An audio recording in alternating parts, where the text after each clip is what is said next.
Nirav Modi has been arrested in London. This, of course, comes in as a very big news flow. Not that it was not expected. There were, some expectations in the last few days that this is going to happen anytime soon. And now you can see official confirmation coming in that Nirav Modi has been arrested in London. I think he'll be presented in the London court, but we don't have more details at this point of time. I think HP Ranina is with us. Mr. Ranina, what do you What do you essentially make of this first flash?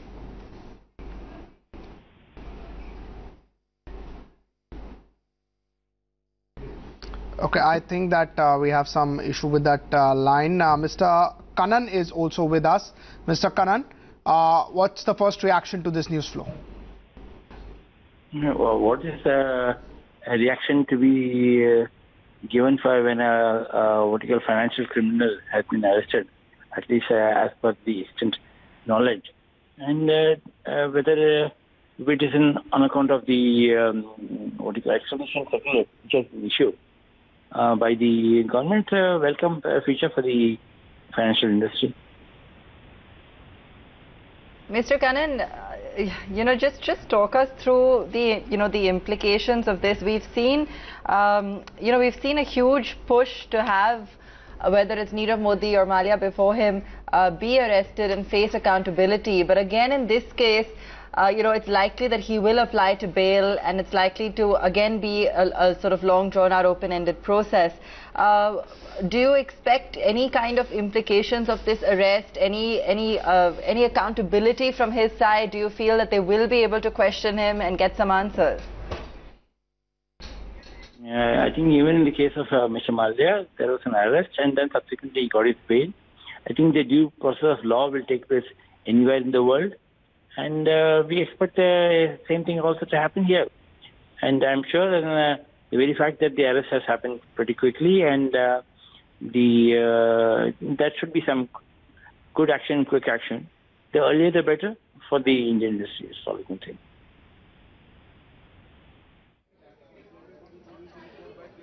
Hi, Mr. Ranina. Just wanted to check with.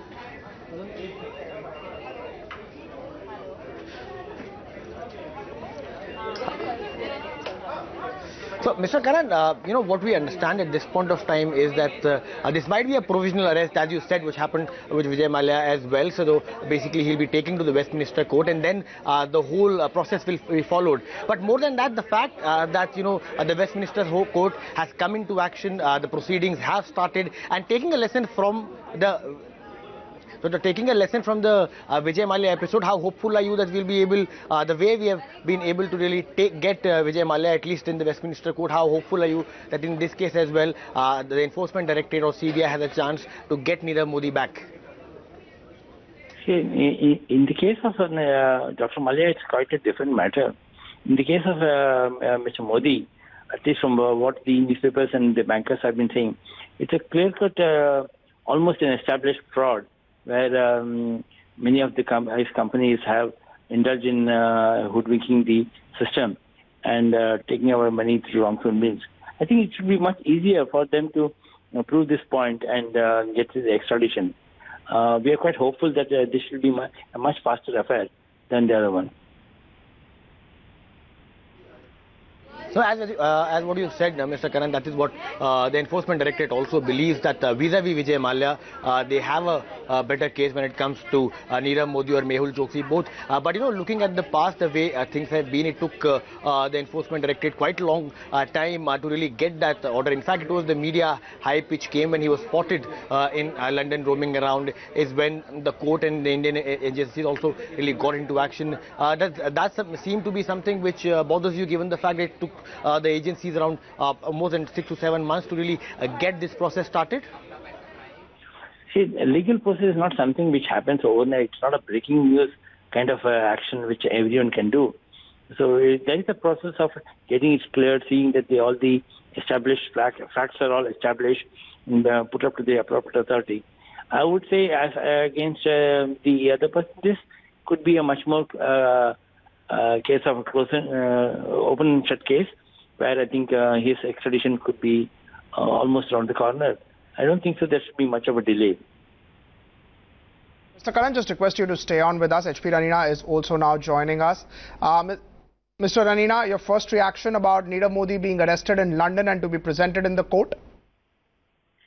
Well, obviously the procedure will now start. I'm sure Nirav Modi will try to get the best counsel available to prevent the extradition. He will make all kinds of comments at the court, and he will try to get some stay on the extradition process. So the fact that he has been arrested is a good sign. I think the government should be complimented that they have acted very fast. But of course, Nirav Modi will use everything possible to delay the extradition as much as possible, as the same way that Vijay Mallya has been doing.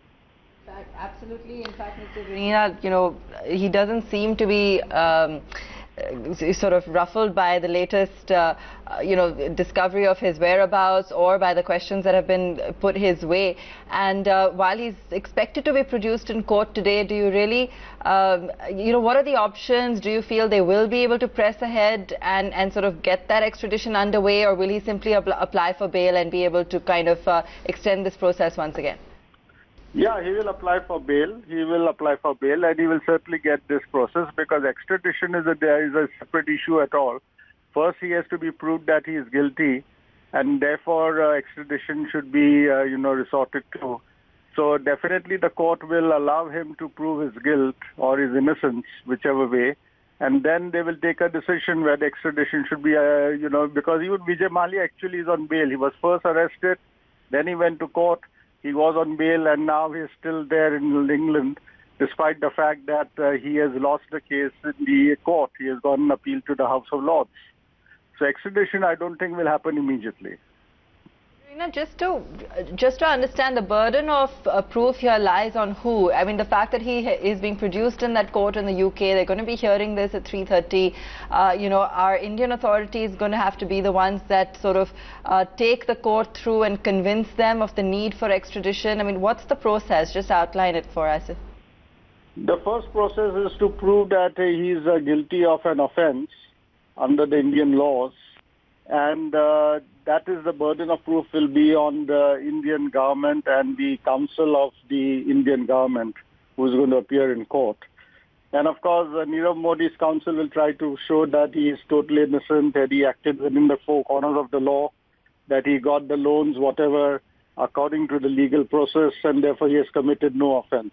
So certainly that will be the major bone of contention. Right, Mr. Ranina, thanks so much for taking our time for us, Mr. Kannan.